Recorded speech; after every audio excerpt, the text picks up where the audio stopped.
বলিউড অভিনেতা ঋতিক রোশন বর্তমানে তার আসন্ন ছবি ওয়ার 2 নিয়ে শিরোনামে রয়েছেন। এটি হতে চলেছে ওয়াইআরএফ স্পাই ইউনিভার্সের পরবর্তী ছবি।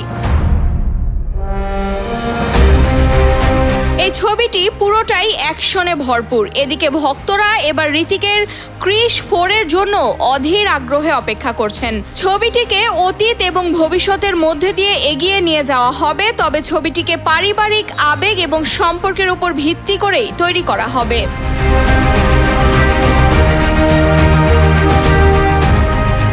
চিত্রনাট্য যাতে উন্নত মানের হয় তার জন্য ঋতিক লেখক এবং আদিত্য চোপড়ার সঙ্গে ঘনিষ্ঠভাবে কাজ করছেন।